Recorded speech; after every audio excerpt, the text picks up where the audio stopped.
Gram सभा मोइया कपूरपुर से चल पड़ा है विकास की ओर। विकास के डगर पे विकास की गंगा बहाने आपका भाई आपका बेटा राम प्रसाद निषाद। तो हाँ प्यारे मित्रों, इस साल के होने वाले प्रधानी चुनाव में आप अपने भाई राम प्रसाद निषाद जी को अपना बहुमूल्य वोट देकर भारी मतों से विजयी बनाएं।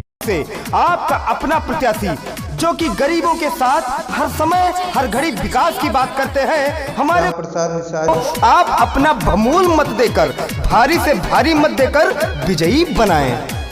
गौवा के शान बाटे भैया जी, जानत है दादी और दादा, सब ही के कमवाए आवत है, मजबूत है इनका इरादा, मजबूत है इनका इरादा।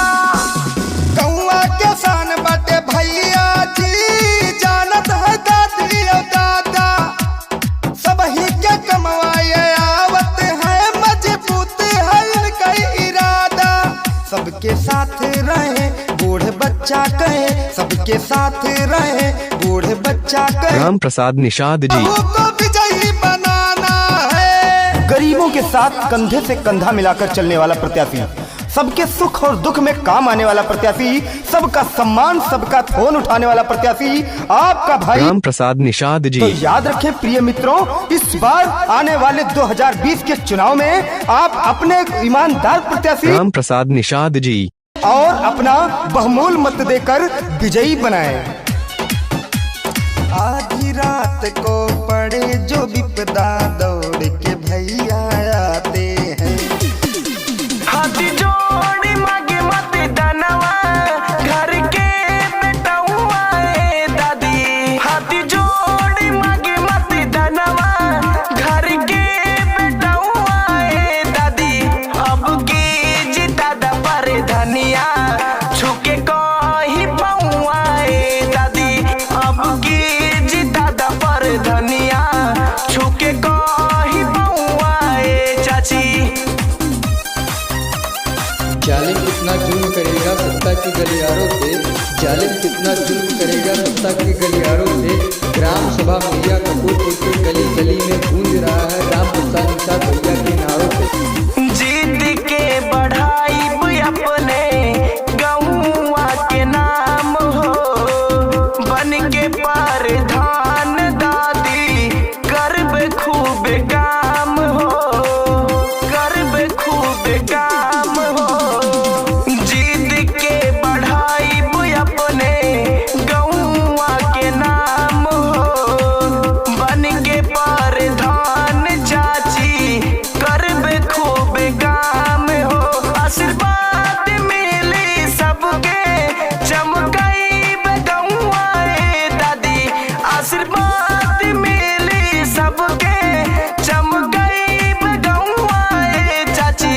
अब की जिता द पर धनिया, छुके कोई बउआ ए दादी, अब की जिता द पर धनिया, छुके कोई बउआ ए चाची। ग्राम सभा मोइया कपूरपुर से चल पड़ा है विकास की ओर। विकास के डगर पे विकास की गंगा बहाने आपका भाई आपका बेटा राम प्रसाद निषाद। तो हाँ प्यारे मित्रों, इस साल के होने वाले प्रधानी चुनाव में आप अपने भाई राम प्रसाद निषाद जी को अपना बहुमूल्य वोट देकर भारी मतों से विजयी बनाएं। ग्राम सभा मोइया कपूरपुर से प्रधान पद प्रत्याशी राम प्रसाद निषाद। दुखिया गरीब हमन के सपना सजाई, सबके मदद करबे, गले से लगैबे, गले से लगैबे। दुखिया गरीब हमन के सपना सजैबे, सबके मदद करबे, गले से लगैबे। केहू के निराश न करबे, जीत के चुनाव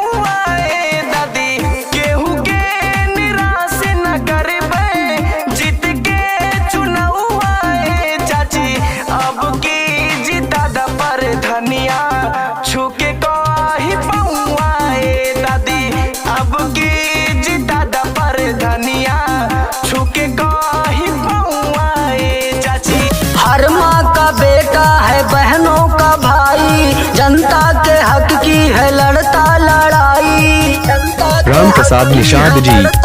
ए चाची, हर माँ का बेटा है, बहनों का भाई, जनता के हक की है लड़ता लड़ाई, मांगे आशीर्वाद छू के हो पहुआ। हे चाची अब की जितैया चुनौआ, हे चाची अब की जितैया चुनौआ, हे चाची अब की जितैया चुनौआ, हे चाची अब की जितैया चुनौआ। राम प्रसाद निषाद जी। जालिम कितना जुल्म करेगा सत्ता की गलियारों से, जालिम कितना जुल्म करेगा सत्ता की गलियारों से। ग्राम सभा मोहैया कपूरपुर के गली गली में गूंज रहा है राम प्रसाद निषाद भैया के नारों से। चुनाव नहीं अवरण होगा, युद्ध बड़ा भीषण होगा, चुनाव नहीं अवरण होगा, युद्ध बड़ा भीषण होगा। जनजन की यही पुकार, राम प्रसाद निषाद की बात। राम प्रसाद निषाद जिंदाबाद जिंदाबाद, राम प्रसाद निषाद जिंदाबाद जिंदाबाद, राम प्रसाद निषाद सबके आशीर्वाद पाई, बन के प्रधान गौवा में आई, बन के प्रधान गौवा में आई। सबके आशीर्वाद पाई, बन के प्रधान गौवा में आई। प्रसाद निषाद जी। करवाई विकास चमक जाई गौआ। हे चाची अब की जितैया चुनौआ, हे चाची अब की जितैया चुनौआ, हे चाची अब की जितैया चुनौआ। जालिम कितना जुल्म करेगा सत्ता की गलियारों से, जालिम कितना जुल्म करेगा सत्ता की गलियारों से। ग्राम सभा मोहैया कपूरपुर के गली गली में गूंज रहा है राम प्रसाद निषाद भैया के नारों ग्राम से। सभा मोहैया कपूरपुर से प्रधान पद प्रत्याशी राम प्रसाद निषाद। सुख दुख में हम सथवा निभाई, सुख दुख में हम सथवा निभाई। कौनो आफत पड़े दौड़ाई, सुख दुख में हम सथवा निभाई। हाथ जोड़ कहे अपने घर के बेटौआ, हे चाची अब की जितैया चुनौआ, हे चाची अब की जितैया चुनौआ, हे चाची अब की जितैया चुनौआ। हर माँ का बेटा है, बहनों का भाई, जनता के हक की है लड़ता लड़ाई, जनता के हक की है लड़ता लड़ाई। हर माँ का बेटा है, बहनों का भाई, जनता के हक की है लड़ता लड़ाई, मांगे आशीर्वाद छुई के हो। ग्राम सभा मोहैया कपूरपुर से चल पड़ा है विकास की ओर, विकास के डगर पे विकास की गंगा बहाने आपका भाई आपका बेटा राम प्रसाद निषाद। तो हाँ प्यारे मित्रों, इस साल के होने वाले प्रधानी चुनाव में आप अपने भाई राम प्रसाद निषाद जी को अपना बहुमूल्य वोट देकर भारी मतों से विजयी बनाएं।